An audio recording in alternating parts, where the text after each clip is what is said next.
अस्सलाम वालेकुम। ये वीडियो लेक्चर हम स्टार्ट करेंगे behaviour of chromosomes set in human life cycle.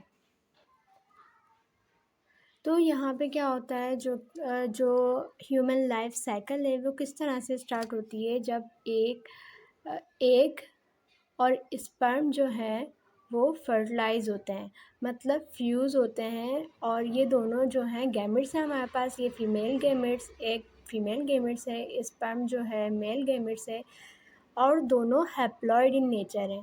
ठीक है, सेट ऑफ क्रोमोसोम्स यहाँ पे हम इसी चीज़ को बिहेवियर इसी तरीके से हम इनका देखेंगे कि ये हैप्लॉइड गैमेट्स हैं, और जब ये फर्टिलाइज़ होंगे तो ज़ाइगोट फॉर्म होगा, और जो ज़ाइगोट है वो डिप्लॉइड इन नेचर होगा। मतलब यहाँ पे जो हमारे पास सेट ऑफ क्रोमोसोम है वो 46 होंगे। तो इस तरह से लाइफ साइकिल चलती है कि सबसे पहले जो गैमेट्स हैं वो फर्टिलाइज़ होंगे, देन फर्टिलाइजेशन के बाद ज़ाइगोट फॉर्म होगा जो कि डिप्लॉयड इन नेचर होगा। देन ज़ाइगोट जो है वो माइटोटिकली डिवाइड होगा, माइटोसिस होगी, एक सेल से 2 सेल बनेंगे, 2 से 4 सेल बनेंगे, 4 से 8, इस तरीके से इसकी ज़ाइगोट की डेवलपमेंट होगी और एम्ब्रियो फॉर्म होगा, then development of the embryo. ठीक है, और इस तरह से एक मल्टी सेलुलर डिप्लॉयड अडल्ट हमारे पास प्रोड्यूस हो जाएंगे। अच्छा, ये जो साइकिल है ये अल्टरनेट होती है, मतलब पहले फर्टिलाइजेशन हुई and then meiosis, then again fertilisation and again meiosis. ठीक है, तो ये साइकिल इस तरह से अल्टरनेट साइकिल होती है और ये इसी तरह कंटिन्यू रहती है। अब क्या होगा, जो मल्टी सेलुलर डिप्लॉयड अडल्ट्स हैं हमारे पास, यहाँ पे क्या है, मेल में जो रिप्रोडक्टिव ऑर्गन है वो है टेस्टिस, और फीमेल में जो रिप्रोडक्टिव ऑर्गन होता है वो होता है ओवरीज। यहाँ पे रिप्रोडक्टिव सेल प्रोड्यूस होंगे और जो सेल है वो मियोसिस के थ्रू डिवाइड होंगे, मतलब एक सेल से 4 सेल बनेंगे। अब यहाँ पे मियोसिस ही क्यों होती है, माइटोसिस क्यों नहीं होती? तो इसका रीज़न ये है कि अगर यहाँ पे माइटोसिस होता तो माइटोसिस से क्या होता है, यहाँ पे हमारे पास हैं 46 क्रोमोसोम्स सेल्स में। ठीक है, अगर ये माइटोटिकली डिवाइड होते तो इसी तरह 46 के 46 क्रोमोसोम्स गैमेट्स में भी जाते हैं, गैमेट्स जो होता है फिर वहाँ पे हैप्लॉइड नहीं होता। अब ये 46 क्रोमोसोम एक गैमेट में है, मतलब एग में भी 46 क्रोमोसोम है और स्पर्म में भी 46 क्रोमोसोम है। तो इस तरह फर्टिलाइजेशन के बाद ऑफ स्प्रिंग में, मतलब ज़ाइगोट में कितने क्रोमोसोम्स आ जाते हैं, 92। तो ये साइकिल तो पूरी तरह से डिस्टर्ब हो जाती। तो इसीलिए ये अल्लाह ताला का निज़ाम है कि यहाँ क्या होता है, रिप्रोडक्टिव सेल्स में मियोसिस होती है और मियोसिस के थ्रू हमें मिलते हैं हैप्लॉइड गैमेट्स। ठीक है, तो गैमेट्स जो हैं हमारे पास हैप्लॉइड इन नेचर होते हैं, 23 क्रोमोसोम्स होते हैं। देन ज़ाइगोट जो है वो डिप्लॉयड इन नेचर है। रिप्रोडक्टिव सेल्स करते हैं meiosis and then after fertilisation diploid zygote form होगा, और ज़ाइगोट की जब फर्दर डेवलपमेंट होगी, सेल डिवाइड होंगे, तो वो वहाँ पे क्या होगा, माइटोसिस। ह्यूमन लाइफ साइकिल के बाद अब हम देख लेते हैं the variety of sexual life cycle.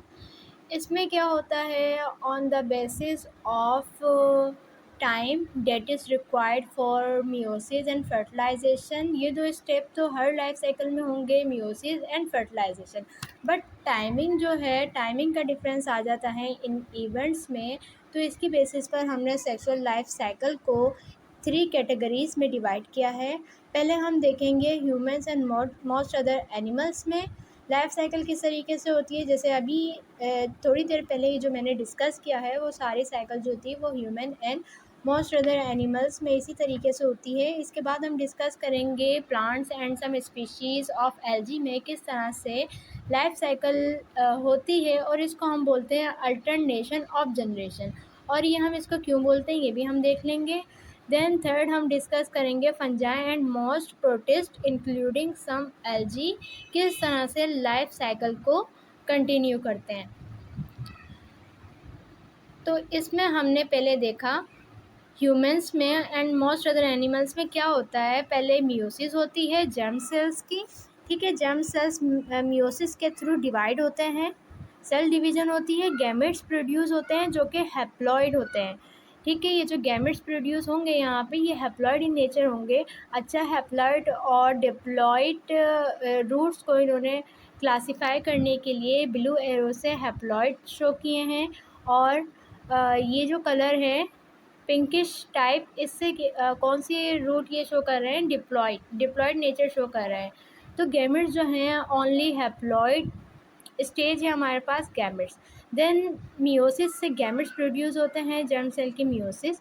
Then after fertilisation form the zygote, ये सारा जो हमने अभी डिस्कस कर लिया है। देन ज़ाइगोट जो है वो माइटोटिकली डिवाइड होता है और मल्टी सेलुलर ऑर्गेनिज्म प्रोड्यूस हो जाता है।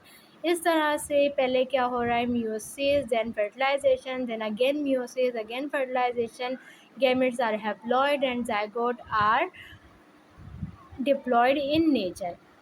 ठीक है, इसके बाद जो सेकंड लाइफ साइकिल है वो है हमारे पास जो कि प्लांट्स और सम एल्गी में होती है। अच्छा, यहाँ क्या होता है, यहाँ पे जो मल्टी सेल्यूलर है वो स्पोरोफाइट है और गेमिटोफाइट भी जो है वो मल्टी सेल्यूलर है। दोनों में क्या फ़र्क है, स्पोरोफाइट जो स्टेज है हमारे पास वो डिप्लॉयड है और गेमिटोफाइट जो है यहाँ पे हैप्लॉइड इन नेचर है। ठीक है, सबसे पहले क्या हुआ, स्पोर्स प्रोड्यूस होंगे बाय स्पोरोफाइट। अच्छा, स्पोरोफाइट ये देखें यहाँ पे, ये जो कैप्सूल लाइक स्ट्रक्चर है ये जो है ये हमारे पास स्पोरोफाइट्स हैं। स्पोरोफाइट्स जो है स्पोर प्रोड्यूस करेंगे। स्पोरोफाइट मियोसिस होगा, स्पोरोफाइट के जो सेल्स हैं उनमें मियोसिस के थ्रू स्पोर्स फॉर्म होंगे हमारे पास। अच्छा, इन कैप्सूल में स्पोर फॉर्म होंगे, देन ये विंड के थ्रू डिस्पर्स होंगे और सॉइल में जाके, मड में जाके दोबारा से रिप्रोड्यूस करेंगे। तो रिप्रोडक्शन के बाद ये क्या फॉर्म करेंगे, गेमिटोफाइट। ये जो इसमें नीचे वाली स्टेज दिखाई गई थी ये है गेमिटोफाइट। अब यहाँ पे मियोसिस हुई थी, स्पोर फॉर्म्स हुए थे। अब मियोसिस के बाद यहाँ पे होगी माइटोसिस। स्पोर जो हैं माइटोटिकली डिवाइड होंगे। माइटोटिकली डिवाइड होने का क्या मतलब है, अगर ये हैप्लॉइड सेल बन गया है तो फर्दर इसके आगे हैप्लॉइड सेल ही बनेंगे। और माइटोटिक हम अगर यहाँ ज़ाइगोट में देखें, ये डिप्लॉइड सेल माइटोटिकली डिवाइड होगा तो रिजल्टिंग सेल भी हमारे पास डिप्लॉइड इन नेचर ही होगा। तो यहाँ अब स्पोर्स में भी क्या हो रहा है, स्पोर्स डिवाइड हो रहे हैं mitotically and form gametophyte. Now gametophyte produce gametes. Gametophyte भी माइटोटिकली डिवाइड हो रहा है यहाँ पे। ठीक है, then this gametes, one gamete fertilize with another gamete and form zygote। और यहाँ पे अब ये जो zygote फॉर्म होगा, अच्छा माइटोटिकली ये लोग डिवाइड हो रहे हैं और फ्यूज़ जब होगा एक गैमेट दूसरे गैमेट्स के साथ तो ये अगेन क्या हो जाएंगे, diploid in nature. Diploid cell produce करेंगे जो कि ज़ाइगोट होगा। Then zygote again mitotically divide होके ये ऊपर वाली स्पोरोफाइट स्टेज प्रोड्यूस कर लेगा। देन ये इसी तरह साइकिल चलती रहती है। तो दो स्टेजेस हमारे पास आती हैं, एक स्पोरोफाइट और एक गेमिटोफाइट। स्पोरोफाइट भी मल्टी सेल्यूलर है, गेमिटोफाइट भी। डिफरेंस क्या है, स्पोरोफाइट डिप्लॉयड इन नेचर है and gametophyte haploid in nature है। स्पोरोफाइट से गेमिटोफाइट प्रोड्यूस हो रहा है, गेमिटोफाइट से अगेन स्पोरोफाइट। तो इसीलिए इस साइकिल को हम बोलते हैं अल्टरनेशन ऑफ जनरेशन। हम देख लेते हैं अपनी third life cycle, that is occur in fungi and most protist including some algae. अच्छा, यहाँ क्या होता है, यहाँ पे जो गैमेट्स हैं ये फ्यूज़ होंगे और प्रोड्यूस करेंगे एक zygote. After fertilisation zygote produce होगा और वो भी क्या होगा, डिप्लॉयड इन नेचर होगा। अब तक तो यहाँ तक तो कहानी सेम है जैसे कि हमने दूसरी लाइफ साइकिल में देखा, लेकिन अब आगे क्या ट्विस्ट आता है इसमें, गैमेट्स ज़ाइगोट जो है मियोसिस होती है ज़ाइगोट में। बाकी लाइफ साइकिल में हमने देखा था मियोसिस के बाद गैमेट्स प्रोड्यूस हो रहे थे, लेकिन यहाँ पे मियोसिस के बाद हमें गैमेट्स नहीं मिलते, हैप्लॉइड सेल्स मिलते हैं। Haploid cell further mitotically divide होते हैं और माइटोटिकली डिवाइड होकर ये हैप्लॉइड यूनिसेल्युलर प्रोड्यूस कर लेते हैं या तो मल्टी सेल्युलर ऑर्गेनिज्म। यूनिसेल्युलर भी ऑर्गेनिज्म हो सकता है या तो मल्टी सेल्युलर ऑर्गेनिज्म हो सकता है। जैसे यहाँ प्रोटिस्ट की एग्जांपल दी गई है, मे बी इट इज़ क्लेमिडोमोनास, तो ये माइटोटिकली डिवाइड हुआ है और ये पूरा एक ऑर्गेनिज्म प्रोड्यूस हो गया आइदर यूनिसेल्युलर और मल्टी सेल्युलर। अब फर्दर इनके सेल्स में माइटोसिस होती है, ठीक है, विदाउट फर्टिलाइजेशन हमें ऑफ स्प्रिंग मिल गया और यहाँ अगेन इसके सेल्स में फर्टिलाइजेशन होगी and then we get the gametes.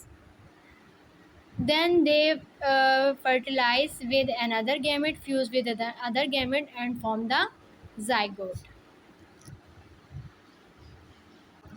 And here zygote is the only diploid stage. Okay ये तो यार लाइफ साइकिल यहाँ पे हमारी कंप्लीट हो गई। इसके बाद हम कुछ इम्पोर्टेंट पॉइंट डिस्कस कर लेते हैं।